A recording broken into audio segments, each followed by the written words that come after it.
Hey everybody! Thanks for the encouragement and responding to that post that I put up a few hours ago.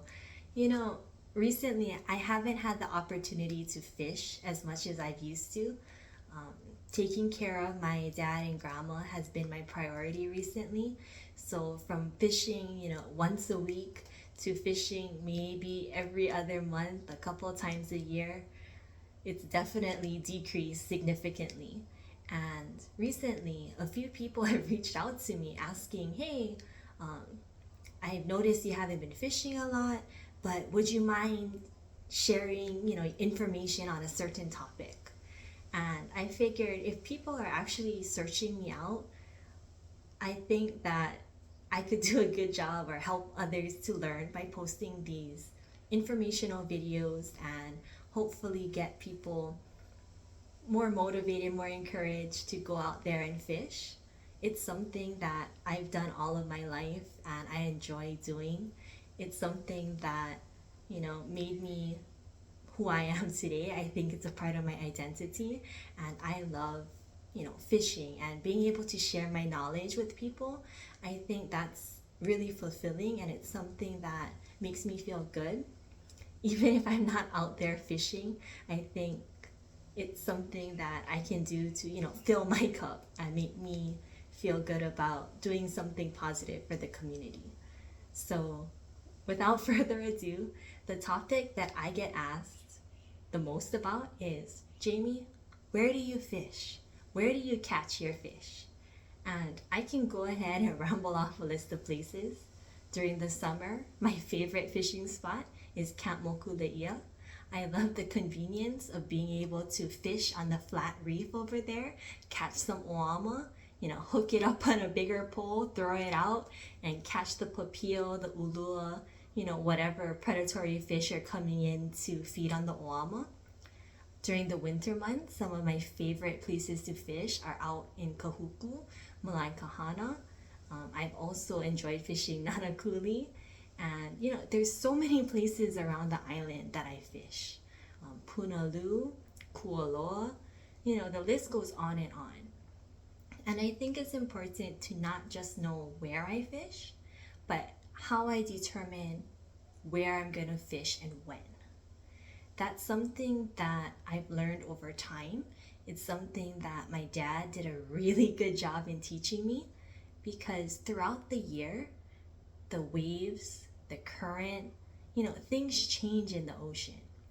And a good way to visualize this is a flat reef. Throughout the year, the waves will push the sand. Sometimes the sand is all on the beach. You'll notice the beach is super long. Other times you'll notice that there's absolutely no sand on the beach and that it's somewhere in the ocean. Learning to identify where the sand is going, how it's moving, and ultimately figuring out where it piles up in a big sand pocket is great information to have. And it's something that I think you learn by observing a certain area over a long period of time. For example, when I caught a papio that was maybe about 4 or 5 pounds, it was at actually Ka'ava. It was on the reef by the bathroom over there. And, before, like I said, I would fish at least once a week. And driving past that area, all of a sudden it caught my eye that, hey, there was a big sand pocket that piled up over there. And I knew that that sand wasn't there a month ago. That sand was new. And to me, the benefit that I've seen of new sand is when that sand is moving across the reef and piling up in a particular area, that movement is kicking up a lot of the prey things, whether it's crabs, sand turtles, little things that live on the reef. It's picking those things up as it's moving into a certain area. And when it's doing that, the predatory fish are able to have an easier meal because instead of having to, sift through that sand and figure out, oh, there's a crab here, it's so much easier when that crab is just tumbling along in the waves in the current. And I believe that's why a sand pocket or a new area of sand that's piled up is going to be beneficial to fish.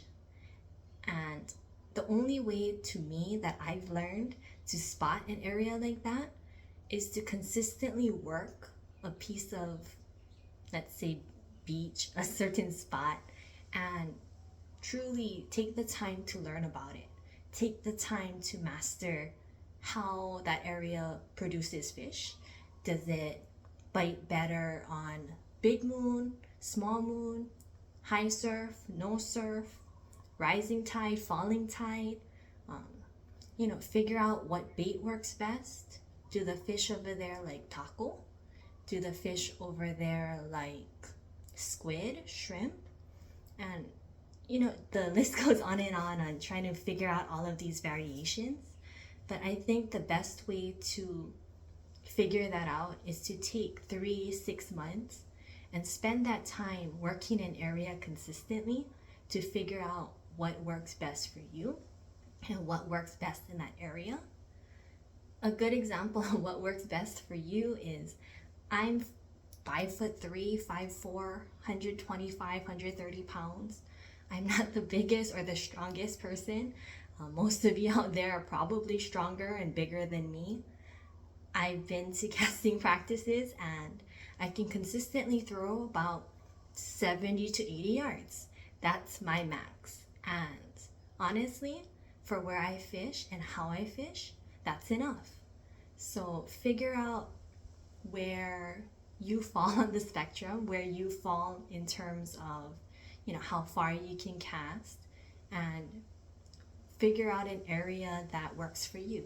And really, the only way to do that is to go ahead and spend the time to learn an area and take the time to figure out what works for you and what works in that spot. So thank you everybody for watching this quick video. I hope you learned something. I hope you're able to take something away from this. And this is my first video. I hope they continue to get better. I felt like I just rambled on for a good 5 to 10 minutes. So please let me know how I can get better. I'd appreciate any feedback. And if there's any specific topic that you're interested in learning more about, please let me know, comment, and hopefully I can get better at this and I can help produce information that's relevant to you folks. Thanks everybody.